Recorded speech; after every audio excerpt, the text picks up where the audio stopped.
అందరికీ నమస్తే. Welcome back to our channel. Rakshabandhan అనగానే గుర్తొచ్చేది అన్నదమ్ముల అనుబంధం, నోరూరించే మిఠాయిలు. ఈ పండుగను మరింత స్పెషల్గా మార్చేలా ఇంట్లోనే సులువుగా చేసుకునే ఒక అద్భుతమైన స్వీట్ రెసిపీని చూపించబోతున్నాను. ఇంకెందుకు లేటు, మనము ప్రాసెస్లోకి వెళ్ళిపోదాం. ముందుగా ఒక మిక్సీ జార్ తీసుకుని అందులోకి 1 కప్పు పుట్నాల పప్పు,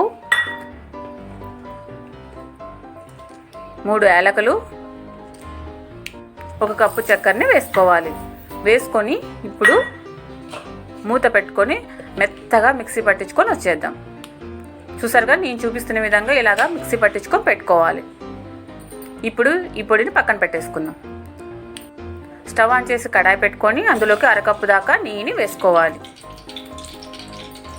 ఇప్పుడు నెయ్యిని పూర్తిగా కరగనివ్వాలి. కొంచెం హీటుగానే కానివ్వాలండి.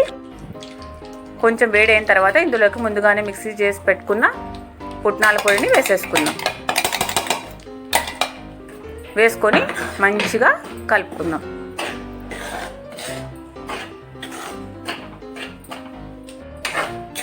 చూసారు కదా, మంచిగా కలిసిపోయింది. ఇప్పుడు సిమ్లోనే పెట్టుకొని మంచిగా వేయించుకోవాలండి.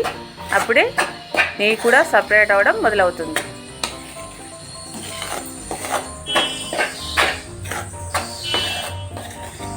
ఇలాగనే వేయించుతూ ఉన్నప్పుడు మనం నెయ్యి కూడా మనకు సపరేట్ అవ్వడం మొదలవుతుంది. చూసారు కదా, కొంచెం సపరేట్ అవ్వడం స్టార్ట్ అయ్యింది. మొత్తం ప్రాసెస్ సిమ్లోనే పెట్టుకొని చేసుకోవాలి.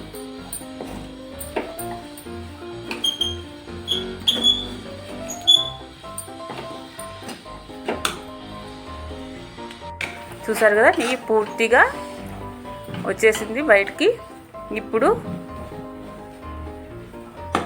టైట్గా అయిపోయింది కదా. ఇప్పుడు అంతే అండి, స్టవ్ ఆఫ్ చేసేద్దాం. ఇప్పుడు ఇందులోకి నెయ్యి పట్టించుకొని పెట్టుకున్న బాక్స్లోకి దీనిని వేసేసుకుందాం.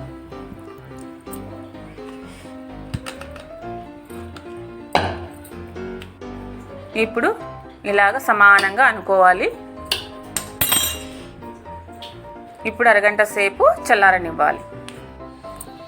చూసారు కదా, కొంచెం చల్లారిన తర్వాత మనము చాకు తీసుకొని షేపులుగా కట్ చేసుకుందాం. కొంచెం గట్టి పడితే షేపులుగా కట్ చేయడం కష్టం అవుతుంది.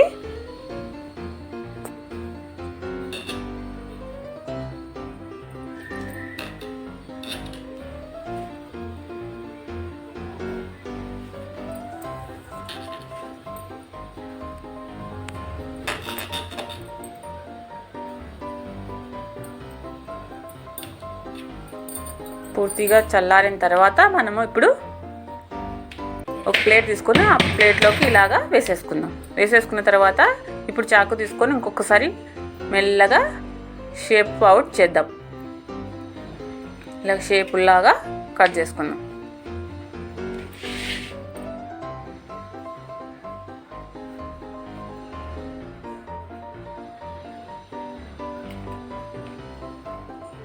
అంతే అండి, నోట్లో వేసుకుంటే కరిగిపోయే స్వీటు తయారైపోయింది. మీరు ట్రై చేసి ఎలా వచ్చిందో మాకు కామెంట్ చేయండి, షేర్ చేయండి, సబ్స్క్రైబ్ చేయడం మర్చిపోకండి. ఇది కొంచెం చల్లారేదాకా ఇంకా గట్టి పడుతుందండి, బర్ఫీలాగా తయారవుతుంది. Okay, bye bye.